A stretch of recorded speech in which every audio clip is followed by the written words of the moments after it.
Hello and welcome to another episode of Sermon Braindump. My name is Scott Dalen. I'm an ELCA pastor in Southwest Iowa, and I present these videos every week for a couple of different reasons. The first of which is to take my brain out of more background work over the course of the week and move into the process of writing and prepping the sermon that I'll preach to my congregation for the weekend. That's the first. And the second is just to allow you, the viewer, who have graciously given of your time to come by and take a gander at these crazy things that I produce.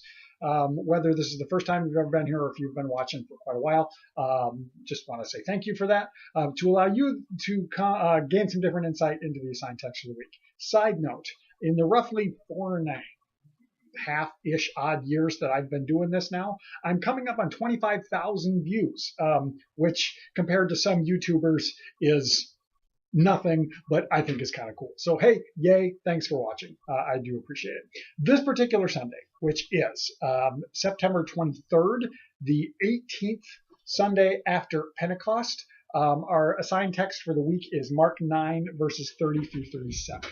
Now, last week we heard the first of three passion predictions that Jesus makes as he's moving towards Jerusalem, which will culminate in the end of his life. That was a week ago, and that happened back in chapter 7, 8, 7, maybe 8. I don't know, 7 or 8. I'm blanking on a week ago. But that was the first one. It was chapter 8 now that I think about it. This week we have the second, and then the third one comes up in another chapter or two. So that is kind of where what is happening in this, but it's only a portion of it. This one's only 7 verses. It's a fairly short reading this week, but there's quite a bit of important stuff that's going on. We're in a period of Mark's gospel kind of through this central portion, like because Mark is 16 chapters, and it's kind of like chapters 7, 8, 9, maybe into 10. There's some difficult teachings that Jesus gives. It makes it kind of hard to want to be a disciple of Christ as we go through that. But and this one is no different. Now this one, as I mentioned, we have the passion prediction. We have the disciples' reaction or lack of a reaction, really, to that. A week ago, we heard Peter rebuke Jesus when Jesus told him what it means that I am the Messiah, and it is the passion prediction. So this time, we don't hear much from them. There's another situation where we hear that the disciples are bickering about things. I mean, it'll start to make sense when I read it, but and Jesus kind of asks them, hey, what are you talking about? And they're kind of quiet again. And their silence this week captures my attention. After that, then we have Jesus talking about who is the greatest. The one who is the greatest is the one who puts himself last and is servant of all. So that's kind of the gist. But how about I read it so maybe it makes a little more sense rather than just sitting here talking about it. Mark 9, 30 through 37. Jesus and his disciples went on, that's kind of the thing. So they left there and passed through Galilee. He did not want anyone to know it, for he was teaching his disciples, saying to them, the Son of Man is to be betrayed into human hands, and they will kill him, and 3 days after being killed, he will rise again. But they did not understand what he was saying, and they were afraid to ask him. When they came to Capernaum, and when he was in the house, he asked them, what were you arguing about on the way? But they were silent, for on the way they had argued with one another who was the greatest. He sat down, called the 12, and said to them, whoever wants to be first must be last of all, and a servant of all. Then he took a little child and put it among them, and taking it in his arms, he said to them, whoever welcomes one such child in my name welcomes me, and whoever welcomes me welcomes not me, but the one who sent me. Right, so that's the reading. Again, we've got a real strong comparison with our first go-round with the passion prediction, when he's telling that in response, he's teaching that in response to this identification that he is the Messiah.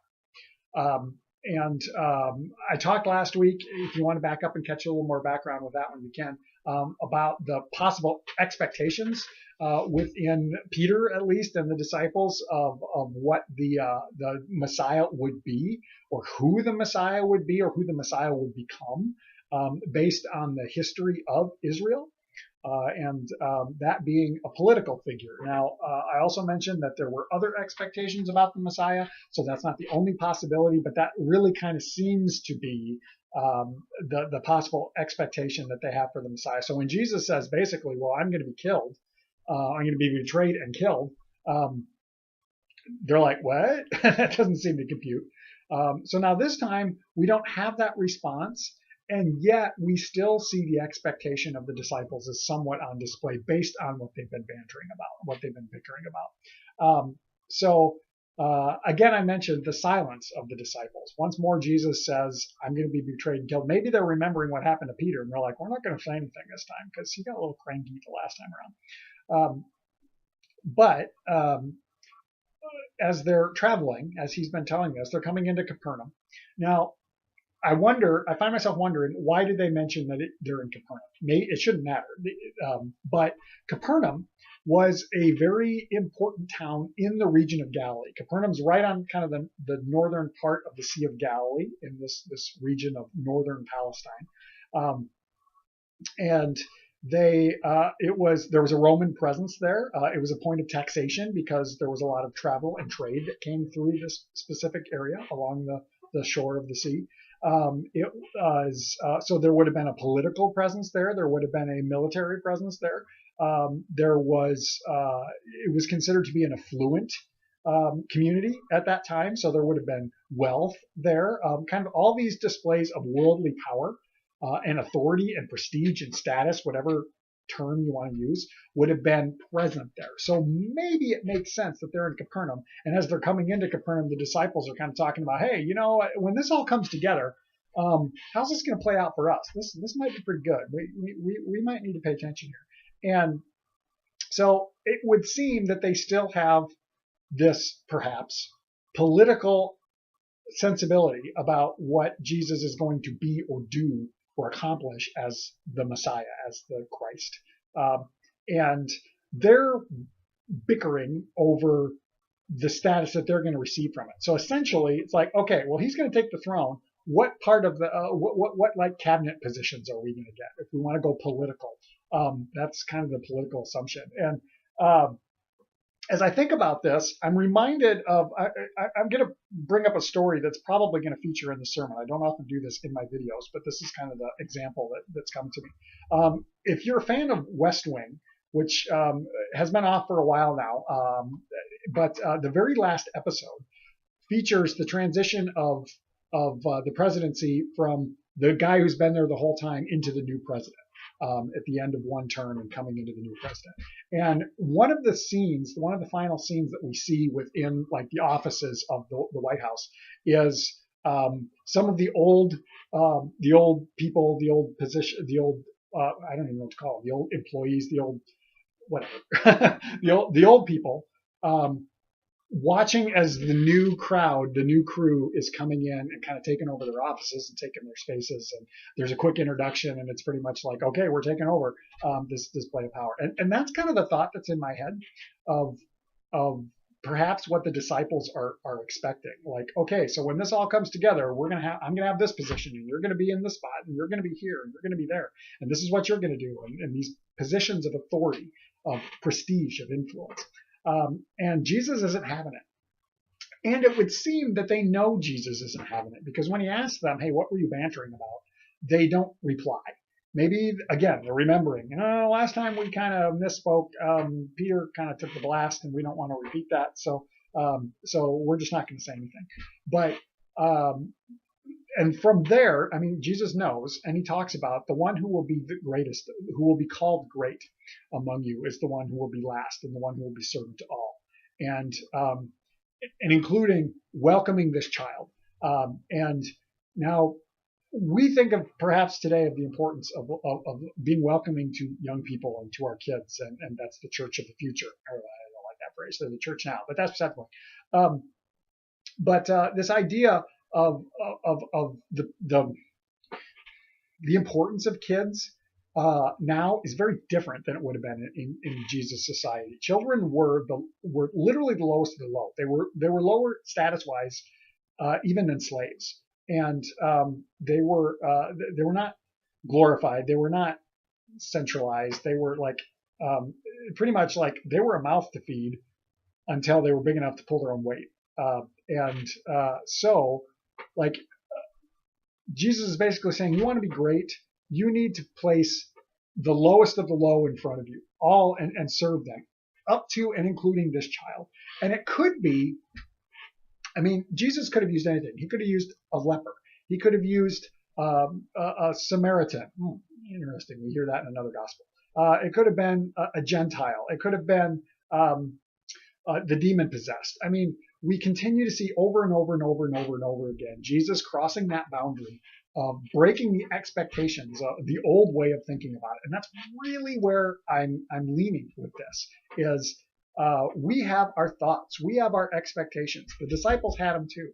And Jesus is doing something utterly new, utterly different that doesn't even compute. So Jesus is talking about bringing this kingdom of heaven, whatever the heck that's going to look like, and they're bickering about what cabinet spot they're going to get. And this is the disciples. This is the 12 disciples. And I often say, if they didn't get it, how are we supposed to? And maybe the question or maybe the response to that is, well, we don't. And yet we follow anyway. Now, that may sound kind of familiar if you happen to be in my congregation and heard my sermon from last week. We follow behind even when we don't get it. That's our place. So when Jesus tells Peter, get behind me, Satan, that's what he's saying is get back in line. You follow. Even if you don't get it, follow. And we don't have that same statement here, but that's the implied sensibility of you don't get it. This isn't what the world considers to be power or prestige or authority or status. This is utterly upending everything. And yet it speaks to the importance of serving, of being a servant, of honoring others, rather than putting them down at to boost yourself up. And there's one more thing that I want to take, and then I'm going to wrap this up. There's something in the language that's important. When Jesus says, let's see. The disciples were silent for on the way they had argued with one another who was the greatest. Then Jesus says, whoever wants to be first must be last of all and servant of all. So there's a Greek word in there that we translate to be great or greatest or large, but greatest in this context. And it's in what they call the nominative form, which is essentially being named greatest. That's what they're arguing about is who's going to be called the highest status. Well, the Greek word itself appears many, many, many times throughout the Gospels and through Mark. In this particular form, in that nominative form, it only shows up one other time in Mark's Gospel. And that's when Jesus is approached and is asked, what is the greatest commandment? What is called the greatest commandment? And Jesus basically, and that's when Jesus says, love God. The first, love God, and the second is like it, to love your neighbor as yourself. So love God, love your neighbor. And he says all of the law can be placed, the law and the commandments can be placed on this. So that what we call the greatest commandment is the same as here. So to be called great, to be named great, is the one who puts themselves last and who serves others, who places others above themselves, even the lowliest of the lowliest of the low. And that's the point that he's making with the child. So that's kind of what's happening in this. I got some more work to do to kind of sort things out in my mind. But if you have thoughts, questions, comments, by all means, throw them down in the comment section. We will tackle them there. Otherwise, I hope you have a blessed week, and we will catch you next time.